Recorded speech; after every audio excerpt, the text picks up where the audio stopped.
I am very happy to welcome you to our webinar on Academic Library Trend Survey. We're very happy you are here. I would very much like to introduce you to our speaker, Becca Shaw.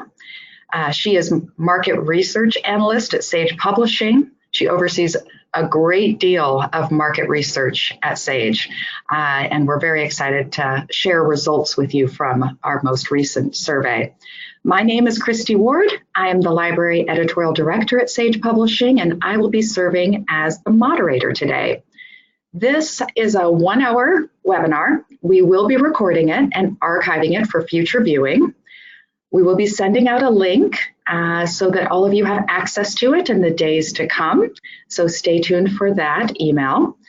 And moving on, if any of you have problems with audio or viewing mode during the webinar, please do use the Q&A box at the right hand of your screen. A member of our team will jump in to help you. And at the end of the webinar, we're going to make some time for Q&A. So please do use the Q&A box to ask questions to our speaker throughout the webinar, and I will be gathering those so that we can have a good discussion at the end. And with that, I am going to turn it over to Becca Shaw. Thank you, Christy, and thank you everyone for joining us. As Christy said, I'm a market research analyst, so I really see my role as representing the voice of our customers to inform Sage's strategic decision making. So today I'll be sharing the findings from our Academic Library Trends Survey, which we started last year and then repeated again this fall, with many of the same questions so that we can look at them over time and into the future. So before I get into the results, I want to just share some background on how we got here today. So we crafted this project with two goals in mind. At the core of the research is Sage's desire to better understand librarians. At Sage, we want to ground our actions in what our customers need. Just as librarians act on behalf of their patrons' needs, we want to act based on librarians' needs. So we have this survey to look at trends over time, but we also do a ton of research on our products. You've probably seen a survey or two come your way. And this isn't just with librarians. We also seek input from faculty to help understand their needs in the classroom as well as their research labs. And we do a lot of work talking to students as we develop and maintain our resources. So we do things like user testing to get their experiences. So this is just one piece of the puzzle, one way that we incorporate librarian feedback into our strategy. And then the second goal is understanding what's concerning you now and how that's changing over time. So today we'll dig into the impact of specific trends going on in higher education and the impact of them on the library. And then we'll focus on something that we hear again and again in our conversations with librarians. That is the budgetary pressures that you're facing. So we'll use this survey to put some numbers to those conversations and add some context by examining some of the global variations in that. And then finally, anytime someone asks about trends, what they're usually building up to or are driven by is a desire to predict the future. So although I don't have a crystal ball, I do have some questions that will help us anticipate what librarians are going to be prioritizing over the next few years. So to answer these questions, we administered an online survey. We recruited respondents by email from our in-house list of librarians. So that's a group of customers and non-customers, a list that we develop based on who we believe is part of the academic library market that we're serving. So this is mostly general academic libraries. So fewer than about 1 in 10 would be specialty libraries like business or medical libraries. And it includes librarians from a variety of positions, liaisons, directors, etc. But we did make some exclusions based on either highly specialized or technical positions, such as archivists and library assistants. But this does generally include a pretty broad range of perspectives. And this is, our first year with data to compare. So we started it in fall 2018, and now we're comparing it to 2019 responses. And then we have the goal of adding to this in 2020 and beyond to be able to see trends emerge. Now, for this first year of comparisons, we don't really expect big changes. We want to see those longer term. And frankly, if we did see sharp changes in just 1 year, we'd be a little concerned about the methodology because change is a very gradual thing. Now, where there are differences from 2018 to 2019, you'll see a pink star, which I'll draw your attention to.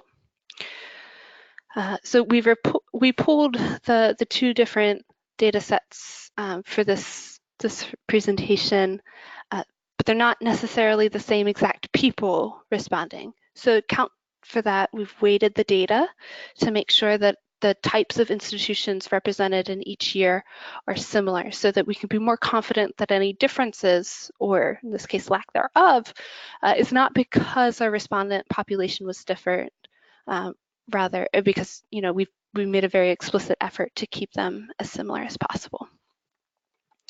And then you can also see the margin of error for each year with a 95% confidence interval. All right, so like I said, the data is weighted so that the institutional characteristics are similar. So what you see here is the composition of the institutions that are represented here. Mind you, the weights are very weak, so they don't sway the data dramatically because we made a concerted effort to have a similar group of respondents because we recruited them in the same way both years. So you can see the data describes a large representation of North American institutions from the US and Canada, 62%. About half of them are research doctoral institutions, but that still leaves half which are not. And then we have a larger representation of public institutions. So this is all, if you look at the global world of institutions, this is what you might expect from that. All right, so now getting into the data, the good stuff. So the first look is at the actual trends in higher ed.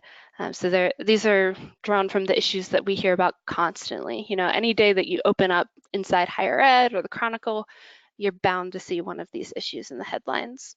But hearing about them doesn't necessarily mean they're having an impact on the library, that they're all equal or even that they're at the magnitude that conversation suggests. So we asked. Now we have 6 different trends that we've asked about. You can see them across the bottom. And then we show the response options for each item and the percentage of respondents selecting each option. And then we have the year-to-year comparison. So in the blue, you see the 2018 data, and then in the teal color, you have the 2019 comparison. And you can see side by side then how things have changed or not changed. So the first thing to draw attention to is those that have the most impact. So student success and textbook affordability both have the highest numbers here in the very impactful category. So, these are things that I'm asking about in conversations. How are these things playing out and having an impact on the library? And then, as you look down the line, the strength sort of dwindles a bit, but still, there's very few that are in the least impactful. Even the one with the most is still having quite a lot of impact in these other areas. So we do see a lot of consistency from 2018 to 2019. The one exception, we see the star here under the skills project and applied learning focus. but that's just a slight dip and only in one category. You see an increase in the somewhat. So this is something that I want to keep an eye on. I'd like to get a third year of data to really establish any trend, uh, but possibly indicating a direction. And then lastly, I want to point out OER. So I was kind of surprised to see this in the middle of the pack. It usually goes hand in hand with textbook affordability conversations. So I was expecting it to mirror textbook affordability a little bit more. So as I have conversations in the future, I'll be trying to disentangle those two issues a little bit more. All right, so now we'll move on to the budgets piece, which I mentioned earlier. So here we're trying to quantify a feeling that we hear from librarians in conversation. So this chart represents two different questions that we asked. First, how the current library budget compares to 5 years ago. And those are in the sort of fuzzier bars. Our memories tend to get a little fuzzy. And then there's another question represented by the solid bars for how the current year compares to last year. So bear in mind, we're not looking at the actual budget changes. This is the perception of the changes. And if you just do the math, the years that are being compared to are 2013, 2014, 2017, and then 2018, 5 years back versus 1 year back. So the main thing here is that you can see there's not a lot of change from year to year. Higher ed changes, they tend to be very incremental, but as you take a look further back, they add up. So you can see the comparisons for 2013 and 2014, those bars tend to be a little more extreme. And then 2017 and 2018, you see much more indicating that they've remained about the same. Now, one thing that you often want to do with survey data is segment it and see how responses differ for different groups of respondents. But sometimes it's just as interesting to see when there aren't differences, and this is one of those cases. So I looked at this question by what part of the world the library was in, whether it was US, EMEA, or APAC, and the responses for this were all very, very similar. And then similarly for whether or not they were a research university or not, and again, they were very similar. So this is a very broad look at the total library budget, but we did ask a more specific question looking at individual disciplines. So before we get into those changes, we can look at the distribution of spending by discipline. So we have the average reported for each category. Now there's not a stark contrast between disciplines as you look down the line, but end to end, if you compare health and medicine to education, there's about twice as much on average going to health and medicine. And we are working on a nursing collection for our video product, and very early on we were hearing about how essential it is that content be up to date given the rapid pace of knowledge formation in the health sciences. So it's easy to see how spending in those areas can be quite significant. And then the other thing that you can see is there's not any changes from 2018 to 2019.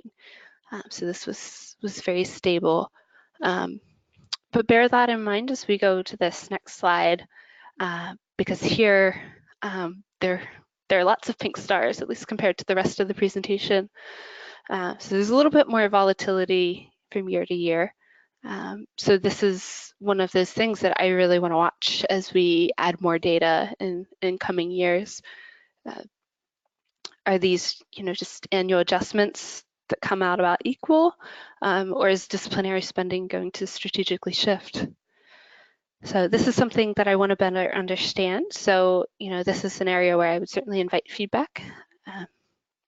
You're welcome to share your thoughts on this. One idea that's percolating for me that came up or came out of some conversations at Charleston last week is, how ideas can coalesce when you're at a conference. But one of mine was how collection development feels increasingly more reactive than proactive. So, when operating with limited budgets, some librarians were talking about how their policies are prioritizing requests over librarian selections. So, this possibly is a reflection of that. It could also be a function of enrollment and student choice and major changing. But as I said, I'd be curious to hear what you think of this area. All right, so excuse me.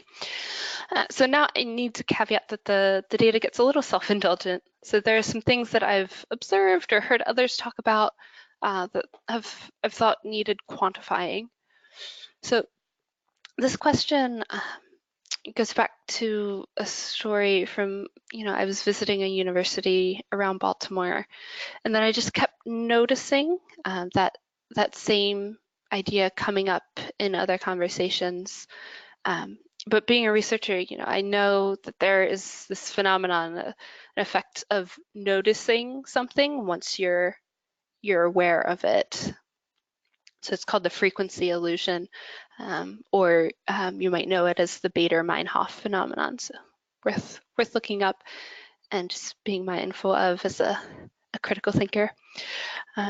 But anyway, I was visiting my old stomping grounds in Baltimore, and this librarian was telling me about a particular business resource in the library that they had been paying for. And then they came to find out that the business department was also paying for it.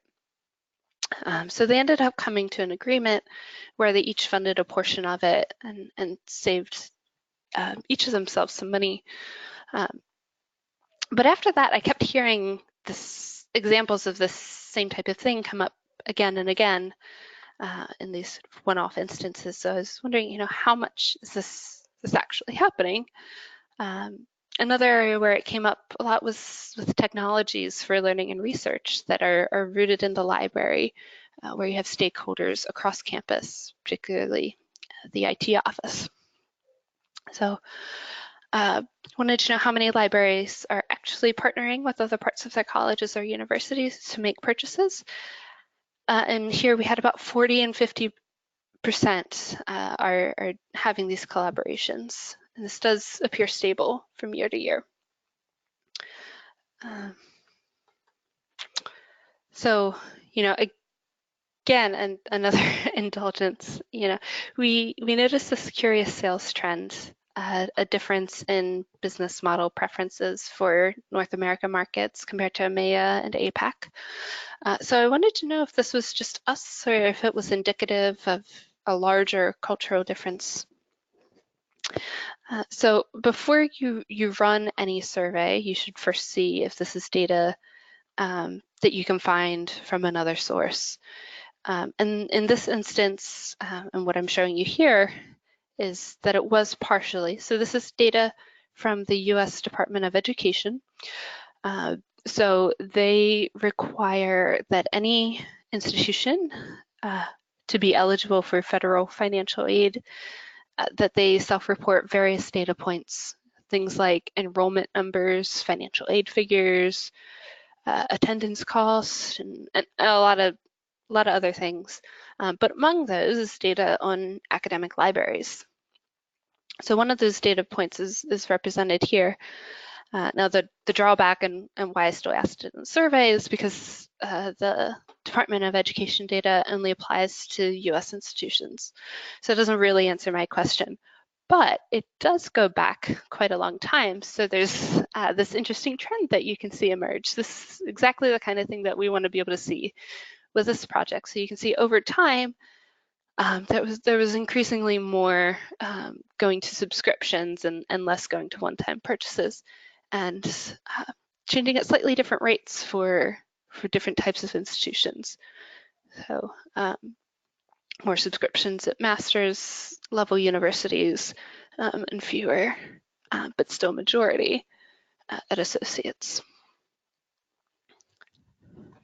So to get back to my question about whether or not there was a difference in this globally, I asked it in the survey, and drum roll please, we do see it. So if you look here, you can see that there is a stronger preference for subscriptions in North America, as opposed to a greater emphasis on one-time purchases in EMEA and APAC.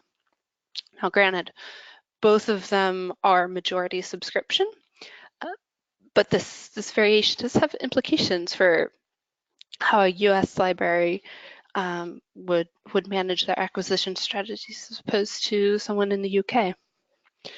So to me, it's really interesting to see how different parts of the world manage. Must be the social scientist in me. But I thought it would be interesting to share with you all today, just to be reminded of how different things can be in other places around the world. SAGE definitely pushes me to think beyond US borders. Sometimes I start my day with someone in London on a video call, and then jump off to talk with someone in Thousand Oaks, and then might grab lunch with a colleague here in DC. So it's, I constantly have this exposure to different experiences, and something I thought would be helpful to be reflected in some data about the libraries that we serve. It's a very human thing to assume that others understand what's very normal in your life, but the norm in someone else's life may be quite the opposite or different from yours. So I think those differences are worth exploring and understanding more. And then I do have one more example of that. So we asked whether your library is a member of one, multiple, or no consortia. And we can see that consortia participation is more common in North America, and there tend to be multiple consortia commitments. So, higher education enterprises vary in really fundamental ways when we cross borders. The US is a very large and decentralized system, and harbors some political tradition that favors autonomy. So there's a lot of opportunity for coalitions, in this instance, in the form of consortia to take form in higher education.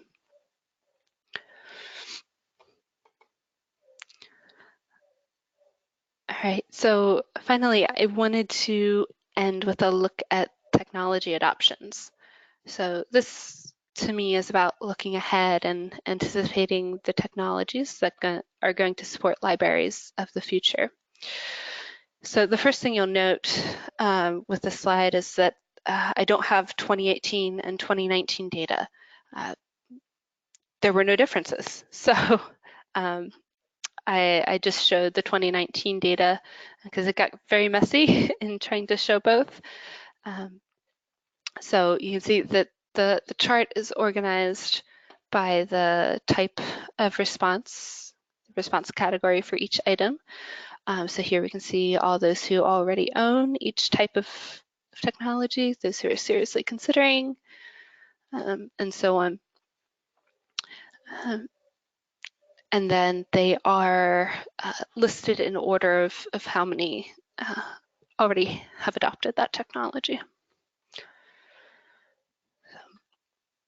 So first, we can see two items standing out for their market penetration, the library management systems and library discovery systems have between 70 and 90% adoption.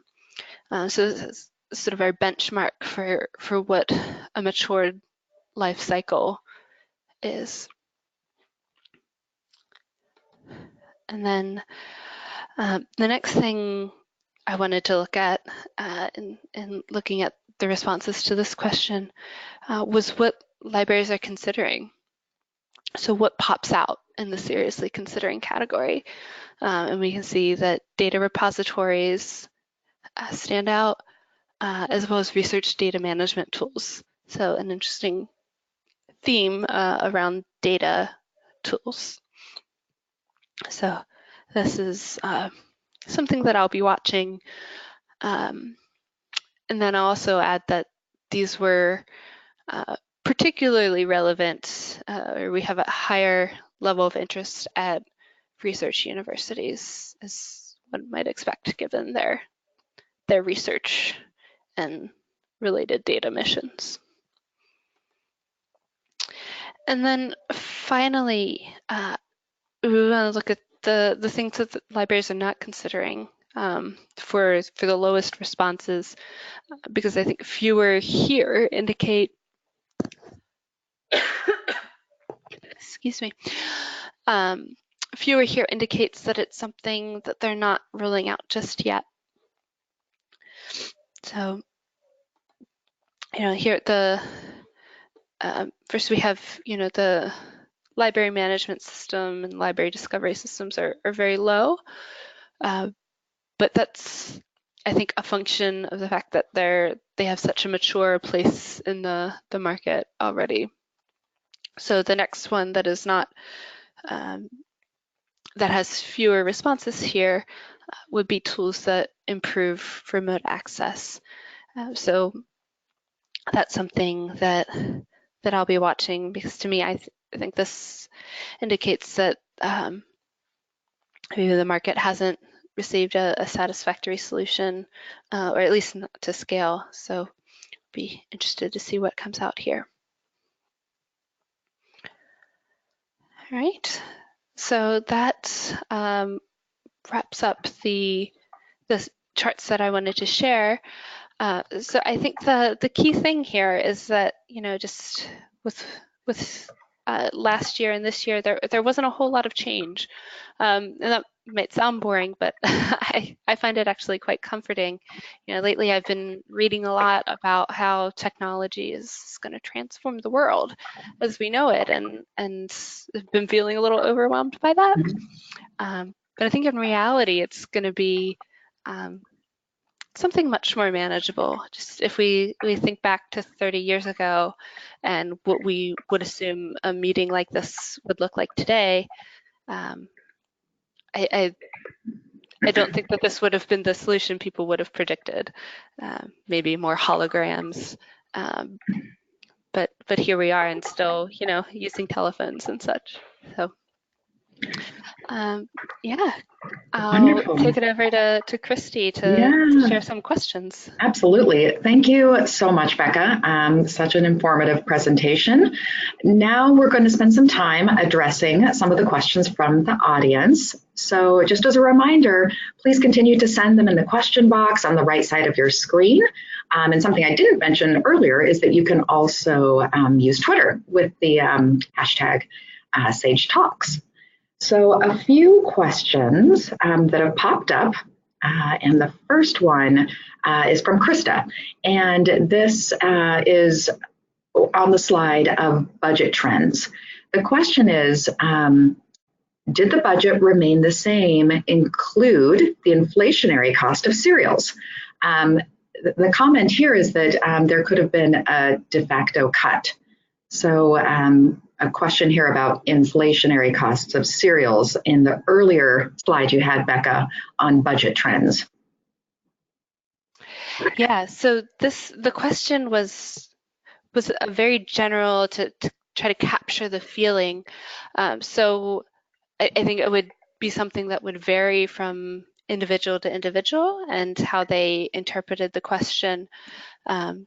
but yeah, that's Mhm. a really excellent point. So anytime that you're doing an analysis, you want to make sure that you're adjusting the data for the inflation rate to see the real dollar change. Yeah.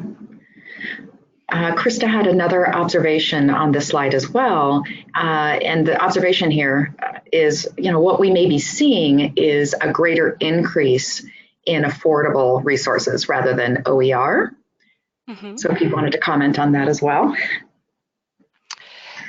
Yeah. So OER is a huge trend that I'm trying to follow, and the feeling that I've been sensing is that so many people are interested in it, but we're not sure where it's going to go just yet, because there's so many different factors that are going to determine whether or not, or the degree to which OER is going to be successful. The one thing I hear again and again is librarians want to know whether or not faculty are accepting them, and whether or not they're meeting faculty standards. And there's a lot of confusion on just, how do we get these OER resources embedded into coursework in libraries? There's a lot to sort out for something new like that. It's really helpful. Another question that came up here is, how were the respondents in 2018 and 2019 different from one another? Yeah, that's a good question. So they weren't.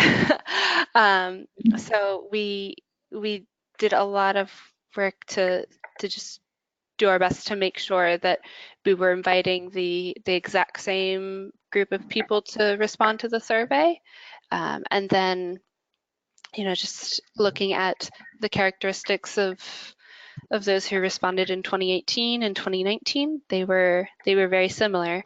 So, we weighted the data to make sure that they would be similar groups, but really the weighting didn't do much because they were already so similar, which is a very good thing in my eyes. Excellent. One more question that just came up here. What parts of the university are libraries making joint purchases with? So yeah, that's we had a follow-up question to the one about whether or not they were making joint purchases, and the most common response people offered was that it would be with departments, academic departments. So a lot like my example from the business school. And then second to that, but far below, was IT offices. And then there were a handful who mentioned some other areas, like learning resource centers or career development centers, and a few others. Excellent. Thank you. Mabel just weighed in with, thank you for this great insight. Thanks, Mabel, for sharing that. Any other questions coming up from the group? And it's really wonderful to see so many attendees here today. All right, one question here. What kinds of decisions or actions did SAGE take as a result of this survey, either this year or last?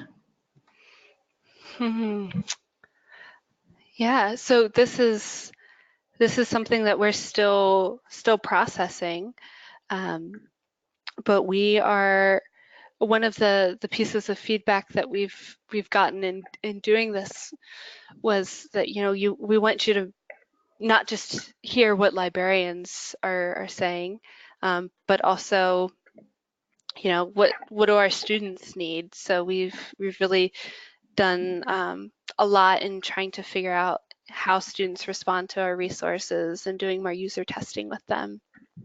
Another thing is being really mindful of the budget pressures that libraries face, and then thinking about how our resources can support the issues in higher ed that are most affecting libraries. So we've been really giving a lot of attention to student success and how our resources can help libraries facilitate the success of their students.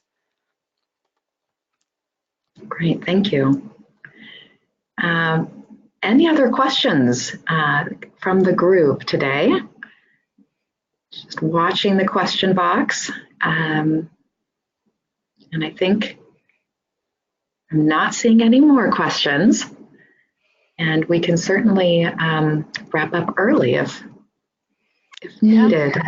Yeah, so I think this has been so beneficial, and I really want to thank everyone for joining us today, and a special thank you to our speaker, Becca.